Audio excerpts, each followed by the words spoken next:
Caddis Maximus here, this time with a review of this impulse buy, O'Reilly's GM Power Torque flexible quarter-inch driver handle.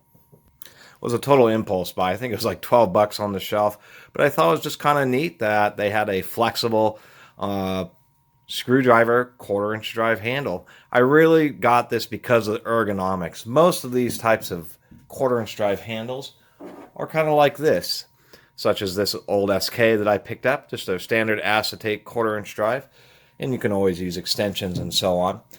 What I liked about this is that it actually had the flex extension just integrated into the handle for convenience, and then now there's this big rubber overmolded pentalobe or five-sided handle, which I really like. I really do like the ergonomics of these Power Torque tools.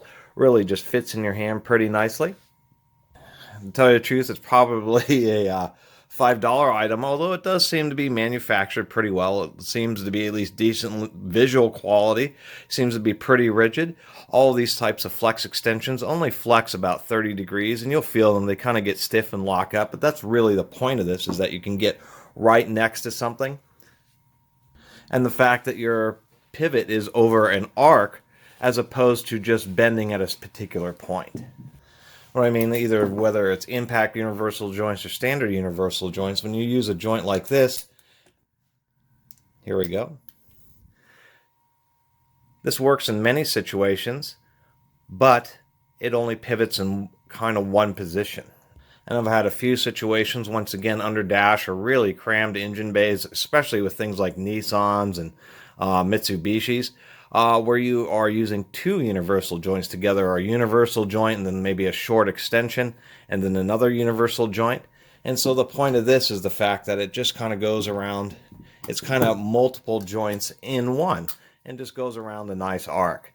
And that's one of the things I've kind of appreciated about these, and the fact that it's pretty smooth, so it's much easier. It's actually really smooth on this chrome plated one to actually just grab a hold of the thing and be able to help support and stabilize it, which is, of course, very difficult to do with a normal universal joint. You know, you're grinding up your hand, putting a bunch of resistance on.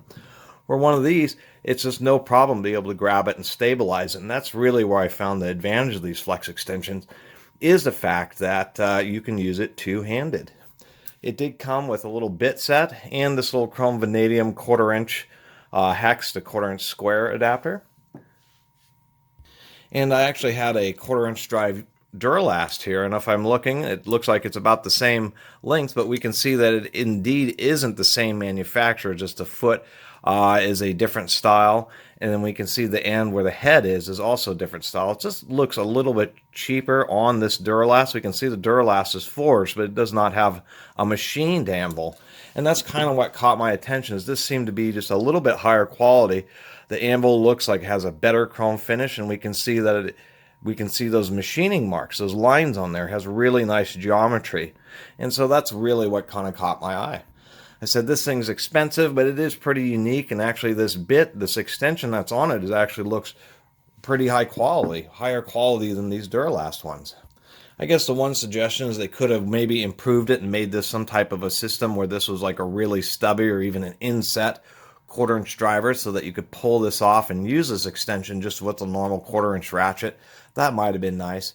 Might have also been nice to maybe include some kind of a quarter-inch hex in the back to drive it with the ratchet, but it does have a through hole, so you can use another screwdriver just to get a bit of extra torque. Although this is a pretty oversized handle. It gives you pretty much, I think, all the torque and traction that you could really apply with one of these drivers. And I'll tell you the last reason I really like these things is situations such as spark plugs. So many of the times on, many engines, you don't have easy access to all the spark plug holes. And many times you have the spark plug, it's on the end of an extension, and you're just trying to get that extension, everything lined up just right so you can get the spark plug started threading.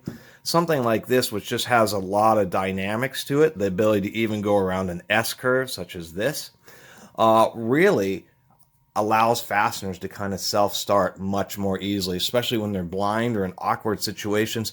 This is the way it's able to wobble around. You can just bend and direct the handle itself until you start getting it threaded in, such as spark plugs, and really found that they can shine in, surprisingly enough, not very many situations, such as spending 5 minutes battling with a spark plug, and getting a tool like this, saving you 5 minutes a few times, would pay itself off. Not a lot of kind of gimmicky or strange tools like this that I feel that way about, but this is one of those things that is weird that you don't use very often, but just a few times that you do use it, it can really, save a lot of frustration. And it has a good hex design. It doesn't want to roll around or anything like that. Anyway, probably a little overpriced. I've looked online. There's a few other brands that, make these types of drivers that were more cost effective. But it's kind of nice to buy these tools from an auto parts store, because if you have some trouble, you just walk in and deal with it. And some of my subscribers have pointed that out. Many tool manufacturers have lifetime warranties, and some really make it much easier to deal with since they aren't in very many retail stores like Sunex or Tekton, where you can take photographs and then they'll send you a replacement without making you deal with the cost of shipping them a tool. I've been reading companies like Milwaukee, etc. Places like Home Depot will give you trouble, and you can't just take your broken Milwaukee screwdriver and have Home Depot swap it out. A lot of times you have to mail that to Milwaukee. It just added cost to your screwdriver, and all of a sudden really diminishes the quote-unquote lifetime warranty if it costs you money every time you want to get something fixed that's broken.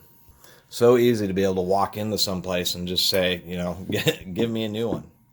Anyway, that's kind of my review of this GM Power Torque. I think GM 8747, even though it's a weird tool, it actually looks pretty nice, has a pretty decent fit and finish, strong ball detent, and it's something that I'm going to end up finding some uses for.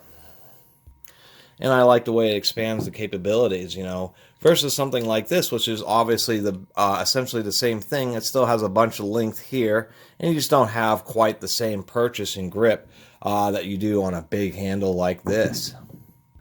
And on a side note, maybe some of my subscribers might know, I was going to ask about what kind of chemical will do this to acetate. I don't know if this is brake fluid, but I thought it was really interesting that whatever reaction started causing this acetate to crack from whatever chemical that spilled on it. And I just have never really seen something quite like that. I've used a lot of these, and I've gotten a lot of automotive fluids.